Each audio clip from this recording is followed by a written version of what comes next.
Imagine if your job was a full-time critic of the United Nations. Talk about a target-rich environment. Well, joining us now is a fellow who does just that. His name is Hillel Neuer. Welcome to the show. Great to be here. Thanks for having me. Hillel, you're based in Geneva, Switzerland, so we're delighted to have you in Toronto. Tell our viewers a little bit about what you do for a living. Well, we watch the UN. And you call UN Watch. We're UN Watch. Watch the UN. The UN was founded on the great principles that all Canadians believe in: human rights, peace, and security. Early years did great things.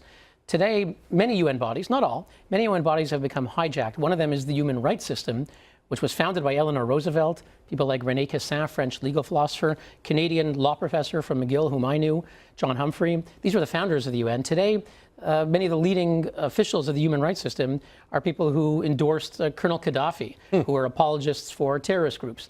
And that's what we're up against.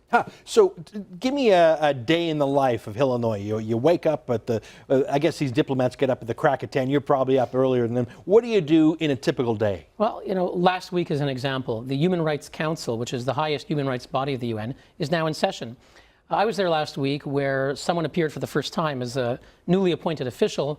His name is Alfred de Zayas. He's the Cuban, right? He is Cuban-born and was appointed really by Cuba, in effect. The council created a new position called the Expert for an Equitable International Order. It means the world isn't fair. There are rich countries, poor countries. They've got to make the world fair. And so he's Castro's man at the UN. He is Castro's man at the UN. And what is sad is that the person who got the job, this guy Alfred de Zayas, is someone who believes that in World War II, the victims were the Germans and the worst perpetrators were the Allies.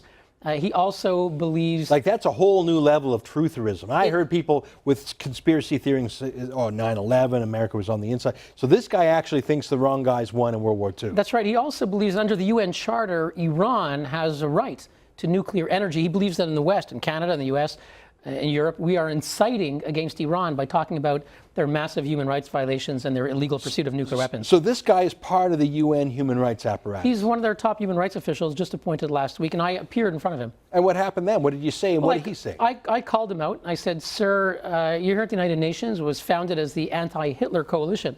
That's the history of the United Nations.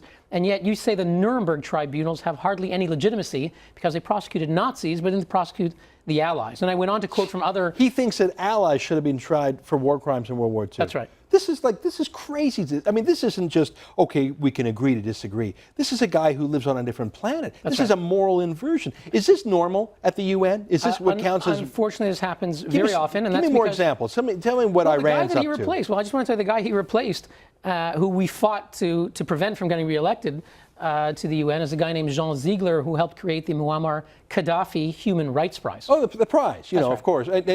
Who would win such a prize? Well, in one year, Hugo Chavez won the prize. Of course. Fidel Castro won the prize. There you go. Holocaust denier Roger Garaudy from France won the prize. And actually the same year that Jean Ziegler himself won the prize.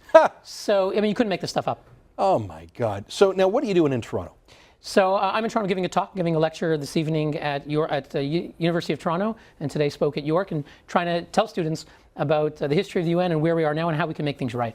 Now, I want to ask how you've been received on campus, and I'm nervous to ask it because those wacko ideas you were just talking about, they're finding purchase in our universities here, even in Canada. That's right. That is true. Actually, there's some radicals in Canada who help bring some of these UN experts to speak on campus. But at York, it was fine. I spoke to a friendly group this evening as a public lecture.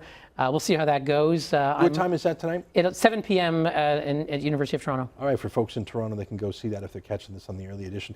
Let me ask you this.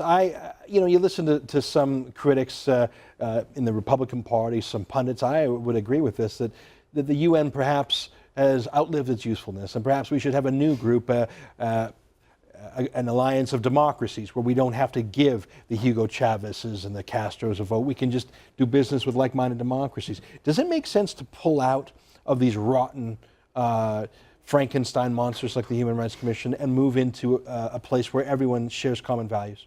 Well, in theory, it sounds good. In practice, no one's leaving the UN. The Europeans are the largest group of democracies, and they're in the UN for the long term. They believe in the UN, and they're not going anywhere. So we're stuck with the UN. It doesn't mean we have to participate in every particular venture. There was the so-called Durban Conference on Racism, where Gaddafi and Iran turned into a racism conference itself. That is correct. And the Canadian government led the world in moral clarity when it pulled out in 2009 at Durban 2 and last year on Durban 3. And I think that was the right thing to do. And actually, France and England and Germany eventually followed Canada's example. Isn't it amazing, Canada leading the world? I think Canada lately has gone from being morally neutral, blind between right and wrong, to being a true moral leader. I mean, I think you're a Canadian originally, but you're there, you see all the countries. Would you agree with me that Canada is now a moral leader? No question. At the United Nations, Canada is at the lead.